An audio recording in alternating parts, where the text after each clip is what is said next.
What's up, guys? Alex Yu here. Once again, it's on. We doing my thing. I'm meeting up with Omega Prime. He has a Transformers for me.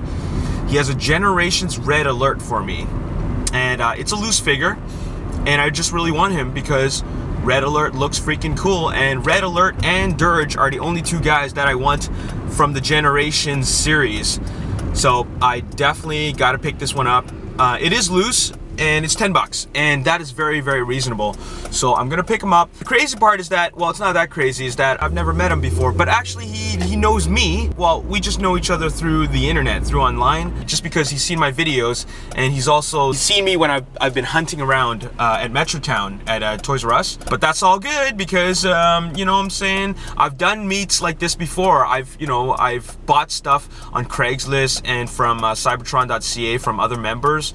And you know, we never know what each other look like. Usually I just tell them to meet me at the Chinese restaurant because I'll be eating a bowl of rice, and then I'll tell them that, oh, I'm the Asian guy, right? So they should be able to spot me pretty good, no problem. We're going to Brentwood Mall right now. Brentwood Mall is a mall not as big as Metrotown. In fact, probably 1/6 the size of Metrotown. I've actually met a lot of Transformers collectors to buy and sell stuff to them. I think 3 years ago I sold every single one of my Masterpiece Collection figures, maybe 4 years ago, for $1,000. And that was because I used the money to finance my video production company.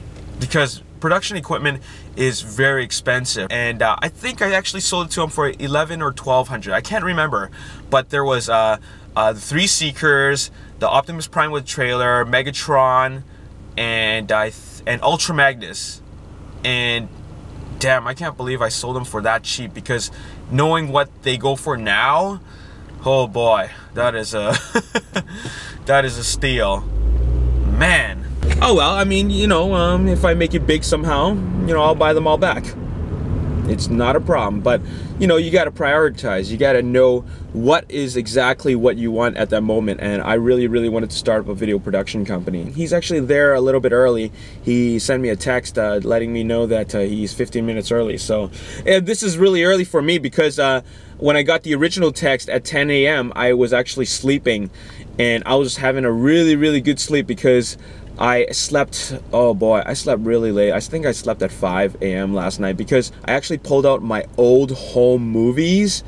When I was back in the 90s, I loved making home movies, home kung fu movies. And it was those kung fu movies that made me want to pursue the career that I have now.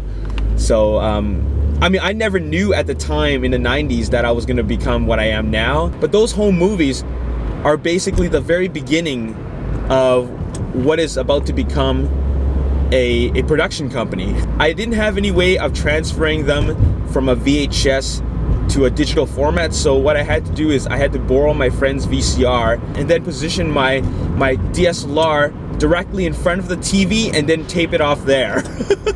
And that's the only way I could do it, because I'm not going to invest on a whole like video card on a PC. I don't even use a PC, I use a Mac, so I don't even know how to do that. So I thought that the most easiest and cost efficient way is just to transfer it directly by filming the TV.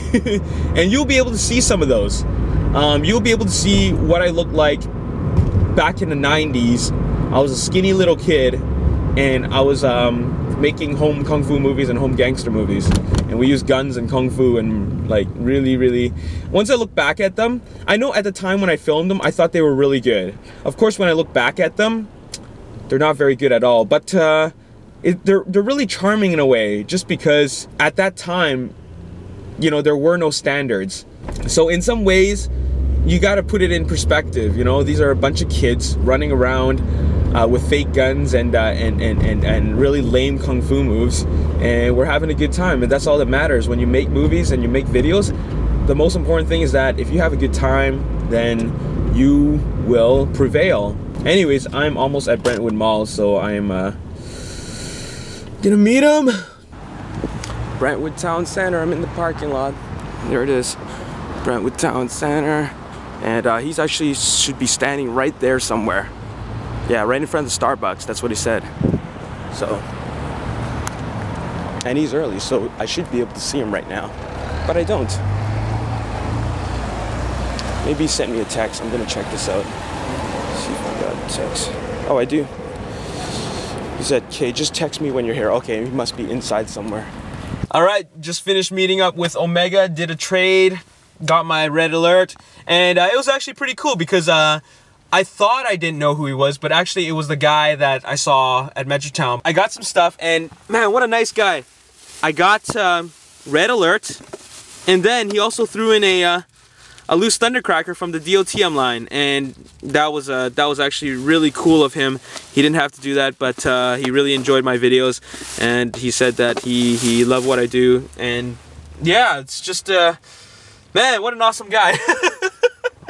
So yeah, we just actually just went over to the food court, bought a drink, and then yeah, we just chatted for an hour, and then just talking about collecting and stuff like that. So it was pretty cool. You know, it's good to meet people like that who have the same interest and hobby as you, because you know, you just get to know what other collectors are like, because you know, everybody has different types of lives and you know, lifestyles, and we obviously both enjoy doing this. Anyways, it's just cool to meet other collectors and to know that there are other people out there that share your same interests, even though I already know that there are tons of people out there, but meeting them is a totally different thing. Anyways, I'm off to get back home. Got a lot of editing to do, a lot of editing work, and I originally was thinking about going back to sleep just because I only had 5 hours of sleep.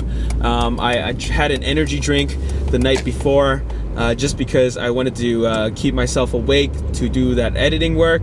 Man, I don't think I'll ever have an energy drink ever again. I don't recommend them. It just made me feel really, my brain was messed up. Like, I felt weird.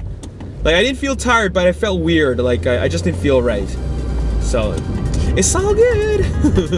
Anyways, that's all I gotta say. Stay tuned because there's more videos coming out. All right, so I'll see you next time. Peace. Go with. Okay, let's put these. Oh, I don't know if that's supposed to come off.